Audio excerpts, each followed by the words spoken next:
नमस्कार. आज आपण भारताच्या आर्थिक प्रवासाची गोष्ट पाहणार आहोत. गेल्या 70 वर्षांमध्ये भारताने आपलं आर्थिक भविष्य कसं घडवलं, नियोजन आयोगापासून ते आजच्या नीती आयोगापर्यंतचा हा संपूर्ण प्रवास चला तर मग समजून घेऊया.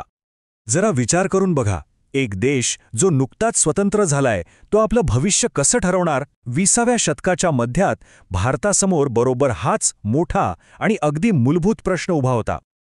आता भारताने हा नियोजनाचा मार्ग का निवडला हे समजून घेण्यासाठी आपल्याला जरा मागे जावं लागेल. त्या काळातली परिस्थिती पाहावी लागेल. खरं तर आव्हानं इतकी मोठी होती, इतकी गुंतागुंतीची होती की एका मोठ्या भव्य योजनेशिवाय दुसरा कोणताही पर्याय समोर दिसत नव्हता. आणि हे अगदी बरोबर आहे. प्रसिद्ध अर्थशास्त्रज्ञ प्रोफेसर रॉबिन्स यांनी म्हटल्याप्रमाणे नियोजन म्हणजे काय तर विचारपूर्वक निर्णय घेणं, निवड करणं. आणि जो देश स्वतःच्या पायावर उभा राहण्याचा प्रयत्न करतोय त्या भारतासाठी तर प्रत्येक निवड, प्रत्येक निर्णय खूपच महत्त्वाचा होता. आणि ही आव्हानं काही लहान सहान नव्हती. विचार करा, देशात प्रचंड गरिबी होती, बेरोजगारी तर खूपच जास्त होती. अर्थव्यवस्था ती तर पूर्णपणे शेतीवरच अवलंबून होती. उद्योगधंद्यांचं तर नावच नव्हतं आणि रस्ते, वीज यांसारख्या पायाभूत सुविधा तर जवळपास नव्हत्याच. या सगळ्या संकटांवर मात करून देशाला आत्मनिर्भर बनवणं आणि सामाजिक न्याय प्रस्थापित करणं हे एक खूप मोठं ध्येय होतं. तर मग या सगळ्या आव्हानांना तोंड कसं न्यायचं? याचं उत्तर म्हणून भारताने एक खूप धाडसी पाऊल उचललं. एक शक्तिशाली केंद्रीय संस्था स्थापन केली, जिचं मुख्य काम होतं देशाच्या संपूर्ण अर्थव्यवस्थेला एक योग्य दिशा देणं. आणि ही संस्था होती नियोजन आयोग. 1950 मध्ये याची स्थापना झाली. आता ह्या आयोगावर एक प्रचंड मोठी जबाबदारी होती. देशाकडे साधनसंपत्ती तर मर्यादित होती. मग याच मर्यादित संसाधनांचा वापर करून शेती, उद्योग, शिक्षण, आरोग्य यांसारख्या महत्त्वाच्या क्षेत्रांच्या विकासाचा एक पक्का आराखडा तयार करणं हे त्यांचं काम होतं. मग नियोजन आयोगाने आपलं काम कसं केलं? तर त्यांनी एक खूप महत्त्वाचं साधन वापरलं, ते म्हणजे पंचवार्षिक योजना. सोप्या भाषेत सांगायचं तर या योजना म्हणजे देशाच्या विकासाचे पुढच्या 5 वर्षांसाठीचे रोडमॅप्स होते, एक भव्य आराखडा. आणि हा प्रवास तब्बल 6 दशकांपेक्षा जास्त काळ चालला. या काळात देशाने एकूण 12 पंचवार्षिक योजना पाहिल्या. इथे बघा, सुरुवातीच्या काळात म्हणजे पहिल्या योजनेत शेतीवर लक्ष केंद्रित केलं गेलं. अन्नधान्याचं उत्पादन वाढवणं ही तेव्हाची गरज होती. त्यानंतर दुसऱ्या योजनेत अवजड उद्योगांवर भर दिला. मग काळ बदलला. तिसरी योजना युद्धांमुळे अयशस्वी ठरली. पुढे 5व्या योजनेत गरिबी हटावचा नारा दिला गेला.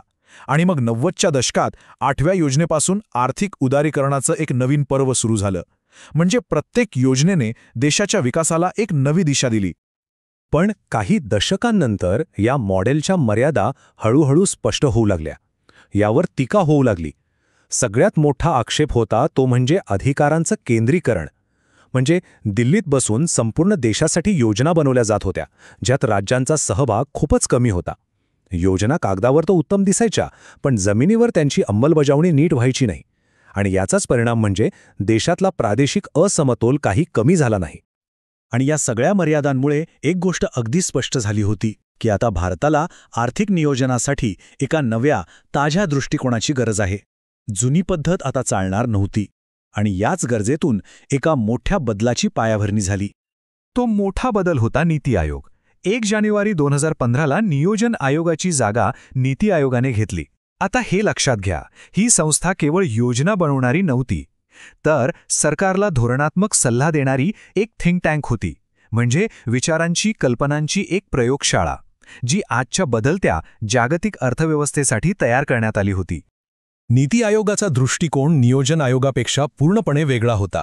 इथे राज्यांना फक्त आदेश ऐकायचे नव्हते, तर त्यांना विकासात समान भागीदार मानलं गेलं.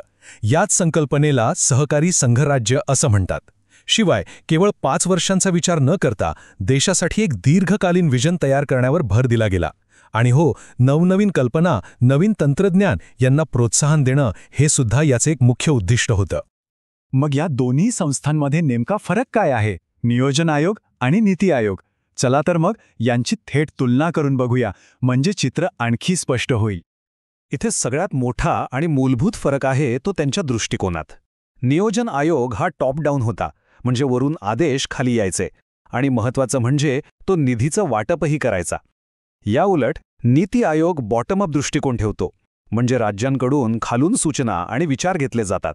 तो फक्त एक सल्लागार आहे, एक थिंक टँक. तो निधी वाटप करत नाही हे लक्षात घेणं महत्त्वाचं आहे.